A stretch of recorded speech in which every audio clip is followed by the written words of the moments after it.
नमस्कार दोस्तों, मैं आत्मा सिंह एक बार फिर से आप सभी मित्रों का, सभी दोस्तों का, सभी भाई बहनों का आपके अपने चैनल ज्ञान एकेडमी प्रयागराज में हार्दिक स्वागत एवं अभिनंदन करता हूं। दोस्तों देखिए, पर्यावरण की जो ये श्रृंखला चल रही है आगाज बैच के अंतर्गत, उसमें आगे आज मैं नेक्स्ट पार्ट लेकर के आया हूं।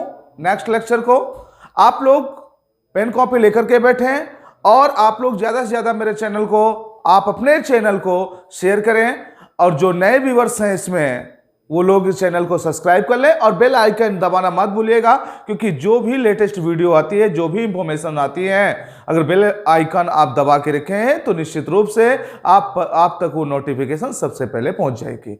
तो दोस्तों बिल्कुल फुल एनर्जी के साथ, बिल्कुल एनर्जेटिक होकर के बैठिए और पेन कॉपी लेकर बैठे। और आज हम बात करेंगे पारिस्थितिकी तंत्र से संबंधित कुछ नियम है, इकोसिस्टम से संबंधित कुछ रूल दिए गए हैं, उन रूल के विषय में हम जानेंगे आज। ठीक है ना। देखिए, बात हम करते हैं, सबसे एक इंपॉर्टेंट रूल है 10% का नियम। 10% का नियम, 10% का नियम, इसको समझ लीजिएगा आप। 10% का नियम क्या है? मतलब 10% का नियम है ऊर्जा स्थानांतरण जो होती है, क्या ऊर्जा स्थानांतरण जो होती है, ट्रांसफर होती है, वो कैसे होती है, इस बात को याद रखना है आपको। क्या 10% का नियम, 10% का नियम दिया किसने है बाबू?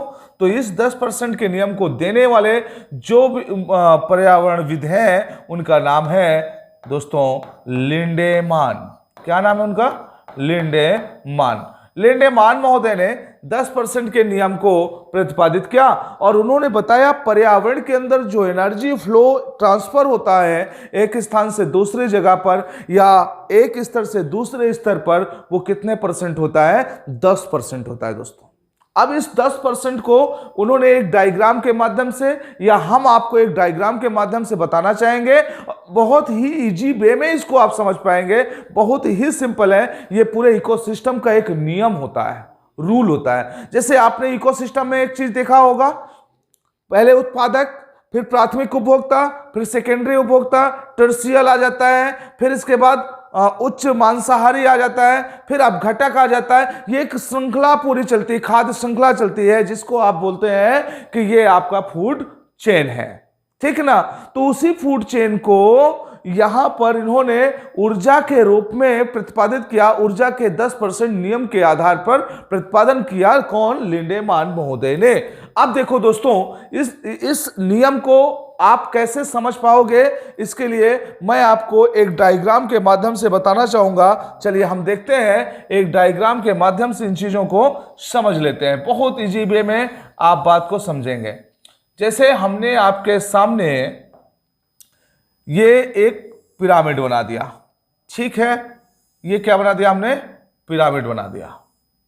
अब आप लोगों को ये जरूर ज्ञात होगा कि जो बॉटम में है ये उत्पादक होता है। क्या होता है ये दोस्तों? उत्पादक होता है। और उत्पादक में क्या आते हैं आपके? पेड़ पौधे आ जाते हैं। कौन आते हैं? पेड़ पौधे आ जाते हैं, घास फूस आ जाते हैं। मतलब ऐसे समझ लीजिए, जो ऑटोट्रॉफ्स होते हैं, क्या स्वपोषी जो होते हैं, वह उत्पादक की भूमिका निभाते हैं। ऑटोट्रॉफ्स क्या होते हैं? जैसे मैंने कहा पेड़ पौधे होते हैं, है ना, जिनको आप क्या बोलते हैं? स्वपोषी बोलते हैं। स्वपोषी जो अपना भोजन स्वयं बनाते हैं। मतलब मैं इसको आपको प्रीवियस लेक्चर्स में बता चुका हूं कि स्वपोषी क्या होते हैं, कैसे होते हैं, वो कैसे अपना भोजन निर्माण करते हैं, कैसे भोजन बनाते हैं, कैसे अपने जीवन को संचालित करते हैं। तो जो उत्पादक होता है दोस्तों, जो ये ऑटोट्रॉफ्स होते हैं, जो स्वपोषी होते हैं, ये होता है बॉटम में। अब देखिए, अब डिपेंडेंसी शुरू हो जाएगी। जैसे यहां पर जब उत्पादक अपना भोजन बनाता है, अपने जीवन को संचालित करता है, तो जीवन को संचालित करते समय, समझना इस बात को, जीवन को संचालित करते समय उसके द्वारा कुछ ना कुछ ऊर्जा का उपयोग किया जाता है। चाहे वो वाष्पीकरण में हो, चाहे अपना भोजन बनाने में हो, कुछ ना कुछ एनर्जी तो उसको लगती है ना। और जब वो एनर्जी का जो यूटिलाइज करता है और कुछ ना कुछ वो एनर्जी अपने अंदर स्टोरेज करता है, ठीक है। तो जो एनर्जी अपने अंदर स्टोरेज करता है और जो यूटिलाइज करता है, अगर दोनों का हम योग देखें तो वो 100% होता है दोस्तों। कितने परसेंट होगा वो 100% होता है। कितने परसेंट? 100%। ठीक। अब इसके बाद अगर मैं आगे के स्तर में जाता हूं तो आपका आ जाएगा प्राथमिक उपभोक्ता। क्या आ जाएगा? प्राथमिक उपभोक्ता।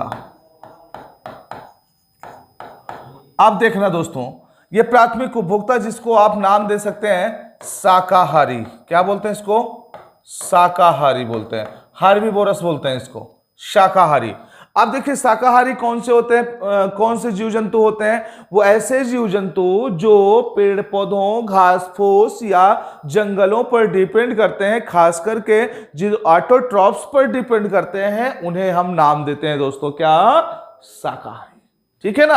अब ये शाकाहारी जो होते हैं, कुछ इनके आप उदाहरण भी देख सकते हैं, जैसे गाय भैंस, है ना, गाय भैंस, बकरी, ऊंट, ये सब क्या है? ये सब शाकाहारी आ जाते हैं। गाय भैंस बकरी ये सब क्या हो जाते हैं? शाकाहारी हो जाते हैं दोस्तों। आगे देखिएगा द्वितीयक उपभोक्ता। क्या? द्वितीयक उपभोक्ता।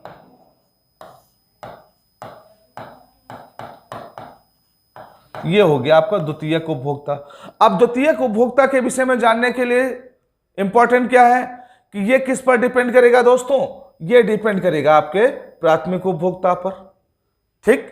और ये कहा जा सकता है ये होता है मांसाहारी। क्या होता है ये? मांसाहारी होता है, कार्निवोरस होता है ये, मांसाहारी हो गया ये। कौन? द्वितीयक उपभोक्ता।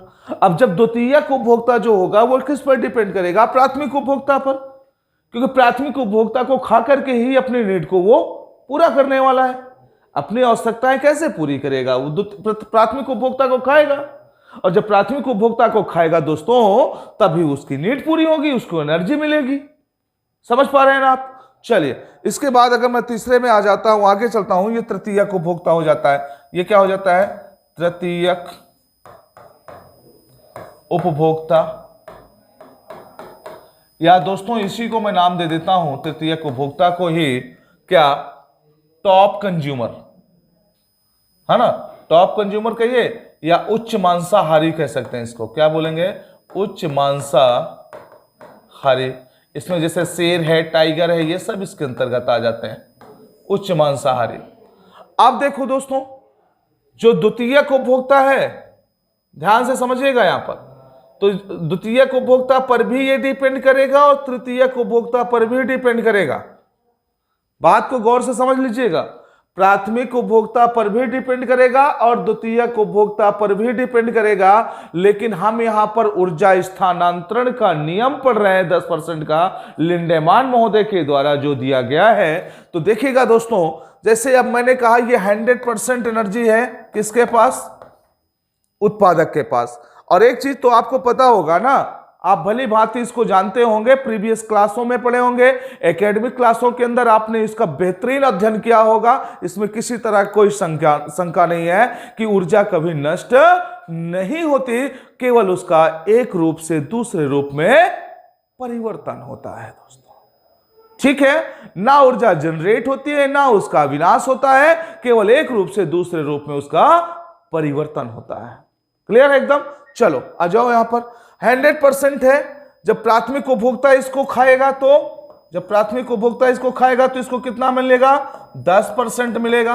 100 का 10% प्राथमिक उपभोक्ता को मिलेगा, बाकी 90 क्या हो गया? 90 को कहेंगे इसका ह्रास हो गया, या ये दूसरे रूप में कन्वर्ट हो गई। ठीक। अब देखिएगा आप दोस्तों, अब सेकेंड स्तर को कितना मिलेगा द्वितीयक उपभोक्ता को? तो अब इस 10 का 10% मिलेगा, इस 10 का 10% द्वितीयक उपभोक्ता को मिलेगा। समझिएगा इसको, थोड़ा सा मैं समझ सकता हूं कॉम्प्लिकेटेड हो रहा है, लेकिन होगा नहीं, ये इजी वे में समझ में आएगा। देखिए इसको 10% इसका मिलेगा, तो ये 10 का 10% कितना हो जाएगा? 1% हो जाएगा। 1% हो जाएगा ना? हाँ या ना? कमेंट पे लिख के भेजिए आप। और आगे देखिए, जब अगर इस स्तर से तीसरे स्तर में जाएगा, क्यों? क्योंकि तृतीयक इसको खा सकता है, तो इसके पास कितनी एनर्जी पहुंचेगी? इसका 1%, ये 10%। तो अगर मैं इसको एक रो में लेके चलूं तो 100%, 10%, 1% और फिर 0.1%। ये देखिए, ये एक बिल्कुल सीरीज में चलता है। लेकिन याद रहे, अब मैं दूसरे दृष्टिकोण से बताता हूं, ये जो 0.1% आपको तृतीयक उपभोक्ता को ऊर्जा मिल पा रही है, वो मिल रही है ऑटोट्रॉप्स की। गौर करिएगा, 100% था ऑटोट्रॉप्स, था ना। उत्पादक कितना था? 100% था। 100% से प्राथमिक स्तर पे जाएगा, प्राथमिक उपभोक्ता में, तो 100% का 10%, और जब सेकेंडरी में जाएगा तो इस 10% का 10%, और फिर जब द्वितीयक में जाएगा 1% होगा, फिर 1% का 10%। तो कहीं ना कहीं ये 100% ही तो कम होता जा रहा है ऊपर जाने पर, ये ऐसे। तो याद रखें कि आपसे प्रश्न पूछ सकता है। क्या पूछेगा दोस्तों? प्रश्न ये पूछेगा आपसे कि आप हमें ये बताओ दोस्तों कि जो उत्पादक है, उत्पादक का कितने % उच्च मांसाहारी को प्राप्त होता है। बन गया प्रश्न। अब बताओ ऊर्जा कितना प्राप्त होगा उच्च मांसाहारी को? कमेंट में लिख के भेजिए, आप भेजिएगा। यह आपके लिए क्वेश्चन है कि फिर से मैं क्वेश्चन बोल देता हूं, समझना, कि जो उच्च मांसाहारी है प्राथमिक उपभोक्ता के टोटल एनर्जी का कितने % प्राप्त करेगा, समझना। चलिए अब देखिएगा, यहां पर अगर एक स्तर से दूसरे स्तर की बात कर रहे हैं तो वही कितना? 10%। उत्पादक से यहां पर जाएगा, ये 10% हो जाएगा। लेकिन दोस्त याद रखो क्या, कि जो प्राथमिक उपभोक्ता है वो खुद अपने आप में 100% है कि नहीं? अरे आपकी बॉडी क्या 10% है? नहीं, 100% है ना। अब आपको जो खाएगा उसको आपकी बॉडी का 10% मिलेगा। आपकी बॉडी का 10%, मतलब वही 10%। अगर यहां पर इसका 10% और इसको प्राथमिक उपभोक्ता को द्वितीयक खाएगा तो इसको इसका 10%, और द्वितीयक को तृतीयक खाएगा तो द्वितीयक का 10% इसको प्राप्त होगा। समझ गए? ये स्तर वाइज है। लेकिन अगर यहीं पर क्वेश्चन पूछ दे आपसे क्या, कि द्वितीयक उपभोक्ता को उत्पादक के कुल ऊर्जा का कितने % प्राप्त होता? उत्पादक के, ध्यान रखना, उत्पादक 100%, उत्पादक का कितने % प्राप्त होगा? तो बाबू वो प्राप्त होता है 1%। कॉन्सेप्ट क्लियर है? अगर ना समझ में आया हो तो आप लोग कमेंट बॉक्स में जरूर मुझे बताएं। ये बहुत सिंपल होता है, और ऊर्जा हमेशा एक दिशीय होती है। ऊर्जा कैसे होती है? हमेशा एक दिशीय होती है। बॉटम टू क्या चलेगा? बॉटम टू टॉप, ठीक, बॉटम टू टॉप चलेगा वो। तो इस बात को आप गौर करिएगा कि निम्न स्तर से उच्च स्तर की ओर एनर्जी हमेशा चलती है, ना कि उच्च से निम्न की ओर चलती है। समझ गए? चलो, ये आपका कॉन्सेप्ट क्लियर हो गया। जिसको समझ में ना आया हो वही बात कमेंट में लिखे कि सर समझ में नहीं आया, नेक्स्ट स्लाइड में, नेक्स्ट वीडियो में आपका सॉल्यूशन कर देंगे। मतलब आपका नहीं, इस क्वेश्चन का सॉल्यूशन कर देंगे। समझ में आया ना? बुझा गया कि नहीं? चलो, अच्छा बुझा गया तो आगे बढ़ते हैं। इसको नोट कर लीजिएगा। चलिए नेक्स्ट, अगला चलते हैं। एक रूपता का नियम, एक सेकंड नियम है, एक रूपता का नियम। दोस्तों ये जो नियम है बहुत ही इंपॉर्टेंट नियम होता है। एक रूपता का नियम, लोगों के दिमाग में ये बात बैठ गई है कि नहीं, चीजें घट रही हैं, चीजें बढ़ रही हैं, या किसी चीज में कमी बेसी हो रही है। नहीं, ये सब लोगों का भ्रम होता है। समझ रहे हैं? लोगों का क्या, ये एकमात्र भ्रम है। यहां पर एक फिर से हम डायग्राम के माध्यम से सीखने का प्रयास करेंगे। इसके अंदर संपूर्ण अर्थ है, मान लीजिएगा संपूर्ण अर्थ है ये। इसके अंदर मैंने ये कुछ पेड़ पौधे बनाया, एकरूपता के नियम को समझने का सबसे आसान तरीका, मान लिया मैंने ये पेड़ पौधे हैं,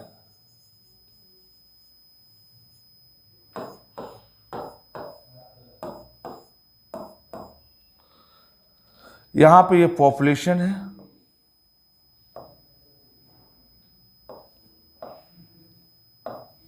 समझ लेना, पुतला है ये, ठीक है, क्या है ये, पुतला। पुतला तो जानते हैं ना, मम्मी बनाती हैं इसको घर में दीवारों पर ना। हाँ, गुड्डी गुड्डा का खेल खेले होंगे बचपन में, बहुत नहीं खेला, बहुत खेले हैं, चोर सिपाही बहुत खेले होंगे ना।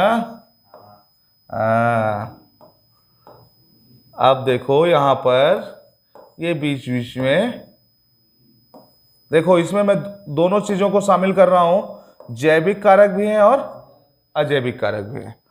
जैविक कारकों में जैसे पेड़ पौधे हो गए, धरातल हो गया, वायुमंडल हो गया, ये सब क्या है आपका जैविक कारक। बीच बीच में यहां पर पानी भी होगा,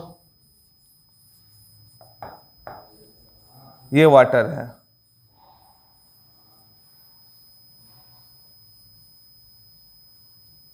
ये पानी है, मेरी बात को बहुत अच्छे से समझ लीजिएगा। ये पेड़ पौधे हैं,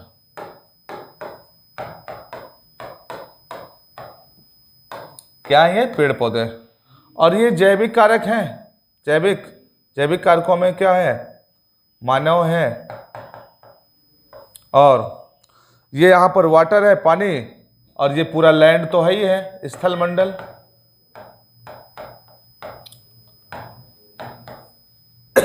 और यहां ऊपर वायु है। तो जैविक कारक और अजैविक कारक का जो परसेंटेज होता है, या कह सकते हैं जो कहते हैं एकरूपता का नियम जो समझना है, तो प्राचीन काल में भी वही अर्थ थी, आज भी वही अर्थ है, आने वाले समय में भी वही अर्थ होगी, बस उनके अनुपात में चेंज आता रहता है, वैलेंस बदलते रहते हैं। कैसे देखेंगे, जैसे यहां पर आज वर्तमान के टाइम में देखते हैं कि पॉपुलेशन बढ़ती जा रही है, तो बाबू जो चेंज आएगा इसी में आएगा। एक बात याद रखना, अगर दूसरे प्लेनेट से अगर 10 ग्राम, मेरी बात को समझ रहे हो ना, 10 ग्राम, 1 ग्राम, मिलीग्राम में भी अगर कोई वस्तु दूसरे प्लेनेट से अर्थ पे आ जाए ना, तो अर्थ का भार इंक्रीज कर जाएगा, समझ लीजिए। तो ये लोगों की गलत फहमी है कि यहां पे भार बढ़ रहा है, यहां पर भार घट रहा है। हाँ, संतुलन में गड़बड़ी हो सकती है कि एक जगह की चीजों को आप दूसरी जगह पर ज्यादा स्टोर कर दें, एक जगह पर कम कर दें, तो वो असंतुलित हो जाएगा, वो अलग मैटर है। लेकिन आप कहिए ओवरऑल उसके भार पे हम चेंज देख पाएंगे? बिल्कुल नहीं बाबू, बिल्कुल नहीं देख पाएंगे। जो अर्थ पहले थी वही अर्थ आज भी है। चलो एकरूपता के नियम को यही चीज मैं समझा देता हूं। अब देखिए यहां पॉपुलेशन बढ़ रही है बाबू, पहले पॉपुलेशन क्या थी, कम थी, पेड़ पौधे ज्यादा थे। पहले पॉपुलेशन कम थी, पेड़ पौधे ज्यादा थे, अर्थ खाली ज्यादा रहते थे, स्थल मंडल ज्यादा होते थे, जंगल बहुत होते थे कि नहीं होते थे? होते थे ना। जल का क्षेत्र बहुत ज्यादा होता था, वायु शुद्ध होती थी। आपने फंडामेंटल राइट आर्टिकल 21 पढ़ा होगा, जिसमें कहा गया कि स्वच्छ पर्यावरण और स्वच्छ जल, स्वच्छ वायु प्राप्त करने का व्यक्ति को क्या होता है, अधिकार होता है। जीवन जीने के अधिकार के अंतर्गत यह समाहित है प्राण एवं दैहिक स्वतंत्रता में। तो दोस्तों, अगर व्यक्ति को ये जीवन जीने का अधिकार प्राप्त है, लेकिन यह भी तो है कि पर्यावरण को स्वच्छ रखे, सुरक्षित रखे, तभी उसका जीवन बेहतर होगा। आप देखो यहां पर क्या हुआ, पॉपुलेशन कंटिन्यू बढ़ रही है, पॉपुलेशन कंटिन्यू बढ़ रही है। तो जो कंटिन्यू पॉपुलेशन बढ़ रही है, तो दोस्तों जो स्थल खाली था उसमें वो भर जाएगा, स्थल जो खाली था उसको फिल होता जाएगा, जंगल नष्ट होते जाएंगे, जंगल नष्ट होते जाएंगे, वायु दूषित होती जाएगी, जल की कमी होती जाएगी, अकाल पड़ेगा, सब कुछ होगा, महामारी आएगी, कोरोना जैसी बीमारी आएगी ना। अगर ये सब चीजें होंगे तो इसमें एकरूपता का नियम लागू होता है। किस लिए? बड़े स्तर पर अजैविक और जैविक कारक हमेशा समान होते हैं, ये इसका नियम है। जैविक और अजैविक कारक हमेशा क्या होते हैं, समान होते हैं, बस उनका परसेंटेज रेशियो जो है, कभी अजैविक ज्यादा बढ़ जाएगा तो जैविक घट जाएगा, कभी जैविक ज्यादा बढ़ जाएगा तो अजैविक घट जाएगा। ये आज से नहीं बोल रहा हूं, प्राचीन काल से वर्तमान में भविष्य काल तक इतना ही होगा। कभी वो ना तो बहुत घट, मतलब ना तो उसका जो ओवरऑल रेशियो है, जैसे कहा ना 100% है, ये टोटल कितना हो गया दोस्तों, ये 100% है, समझना 100% है ये। अब 100% में मान लिया मैंने कि यहां पर जो जैविक कारक है, वो जैविक कारक कितने हैं, 45% है। जैविक कारक कितने हैं दोस्तों, 45% है। तो 55% क्या हो जाएंगे, अजैविक कारक हो जाएंगे। क्या, अजैविक कारक, और ये क्या है, जैविक कारक है। गौर से समझिएगा, बिल्कुल कंसंट्रेट होकर के। अब देखो, अगर जैविक कारक इंक्रीज किया, सपोज करिए ये हो गया 60%, टोटल कितना हो गया, ये 60% हो गया, तो ये किसके ऊपर भार बढ़ा रहा है, किसके ऊपर बढ़ा रहा है, अजैविक कारक के ऊपर ही तो बढ़ा रहा है ना। तो अब अजैविक कारक में कितना हो जाएगा, ये अजैविक कारक आपका 40% बचेगा। कितना बचेगा, 40% बचेगा। अब देखिए, क्या आप 60 + 40 करेंगे तो 100 नहीं होगा, होगा ना, होगा नहीं होगा, कमेंट में लिख के बताइए। ये आपकी बात समझ में आ रही है कि नहीं, कि जैविक इंक्रीज करेगा ज्यादा तो अजैविक घटेगा, अजैविक इंक्रीज करेगा तो जैविक घटेगा, लेकिन ये 100% से आगे नहीं हो सकता। समझ गए, इसी को हम एकरूपता का नियम कहते हैं, पारिस्थितिकी तंत्र के एकरूपता का नियम कहते हैं। समझ में आया? अगर आया तो हम सब जरूर करिए दोस्तों, लाइक कर दो, कम से कम लाइक करिए, कमेंट कर दीजिए मालिक, कमेंट करिए कम से कम कि हाँ ना समझ में आया कि नहीं आया। अरे कम से कम मुझे तो पता चलना चाहिए कि मैं जो बता रहा हूं वो आप तक बातें पहुंच पा रही, नहीं पहुंच पा रहे, आप समझ पा रहे हो कि नहीं समझ पा रहे हो, कम से कम इससे तो मुझे अवगत करवा दीजिए आप। ठीक है, चलिए, तो ये रहा आपका आज पारिस्थितिकी तंत्र के कुछ नियम। इसमें 3 नियम होते हैं, एक तो 10% ऊर्जा का स्थानांतरण का नियम लिंडेमान महोदय का, दूसरा एकरूपता का नियम, तीसरा होता है ऊर्जा का एक दिशीय नियम, जिसको मैंने आपको बता दिया था लिंडेमान वाले में ही, कि ऊर्जा हमेशा एक दिशा में ही चलती है। जैसे कोई भी एनर्जी हम एब्जॉर्ब करते हैं, जब रिलीज कर देते हैं तो पुनः वो एनर्जी हमको नहीं प्राप्त होती, वो एनर्जी निकलने के बाद वो निर्वात को चली जाती है, फिर दूसरे साइड से एनर्जी आती है, हमें प्राप्त होती है। तो याद रखें, इसी को हम एक दिशीय ऊर्जा का नियम कहते हैं। ठीक है दोस्तों, चलिए इसी के साथ आज की क्लास यहीं तक, और फिर मैं नेक्स्ट क्लास में आपके साथ नए वीडियो के साथ मिलता हूं, नए कॉन्सेप्ट के साथ मिलता हूं। तब तक के लिए दोस्तों नमस्कार, जय हिंद, सत श्री अकाल।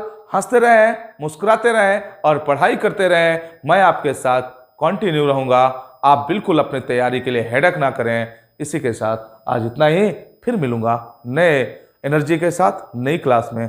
तब तक के लिए गुड बाय।